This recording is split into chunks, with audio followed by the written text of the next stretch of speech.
सारा दिन झूठ बोलते हैं।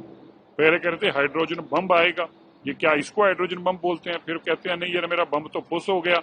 ये केवल और केवल एक हारे हुए, एक नकारे हुए नेता की भाषा है।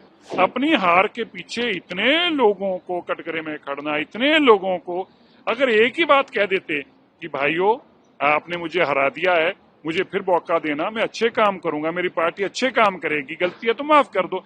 अरे भाई राहुल गांधी परिवार के अलावा इस देश में कोई ठीक भी है? उसका नाम बता सकते हो? देखिए राहुल गांधी जी के पास बस यही नेगेटिविटी बची है। सारा दिन झूठ बोलते हैं। पहले कहते हैं हाइड्रोजन बम आएगा, ये क्या इसको हाइड्रोजन बम बोलते हैं, फिर कहते हैं नहीं यार मेरा बम तो फुस हो गया। ये केवल और केवल एक हारे हुए, एक नकारे हुए नेता की भाषा है। जब वो देश के प्रधानमंत्री के प्रति अपशब्द बोलने, माता जी के प्रति इलेक्शन कमीशन को बुरा बोलना, और अब इलेक्शन कमीशन को ये कह दिया कि कॉन्स्टिट्यूशनली अथॉरिटी जो है उसको चैलेंज कर रहे हैं।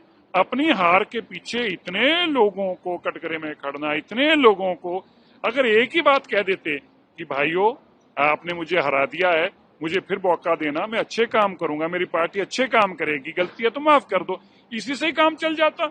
लेकिन सभी को पहले कहा हाई कोर्ट गलत, फिर कहा सुप्रीम कोर्ट गलत, फिर कहा इलेक्शन कमीशन गलत, ईडी गलत, सीबीआई गलत। अरे भाई राहुल गांधी परिवार के अलावा इस देश में कोई ठीक भी है? उसका नाम बता सकते हो? बताइए राहुल गांधी जी। आपने इलेक्शन कमीशन को कटघरे में खड़ा करा, आपने कोर्टों को कटघरे में खड़ा करा, आपने राष्ट्रपति जी को कटघरों में खड़ा करा, आपने उपराष्ट्रपति जी को कटघरों में खड़ा करा।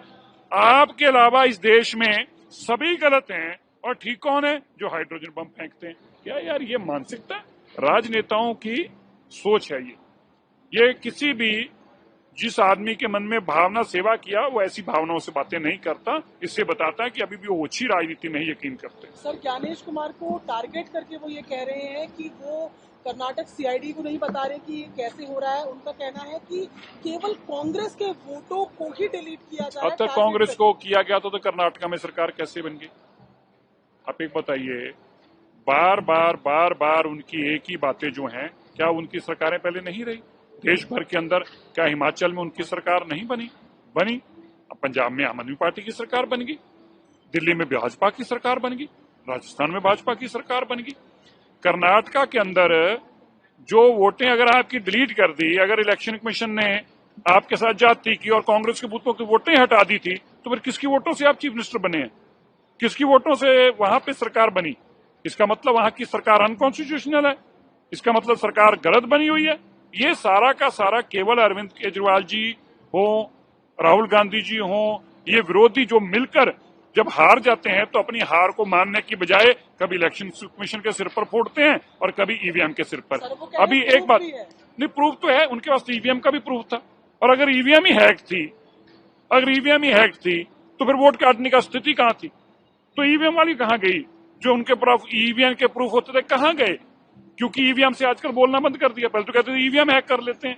ये झूठे हैं, बेईमान हैं, हारे हुए हैं। एसआईआर दिल्ली के अंदर, एसआईआर का मैं वेलकम करता हूं। दिल्ली के अंदर हम बार बार कह रहे थे, आप मेरे ट्वीट चेक कीजिएगा कि इन्होंने घुसपैठियों की वोटें बनवाई हैं। ये एसआईआर होना दिल्ली में बहुत जरूरी था।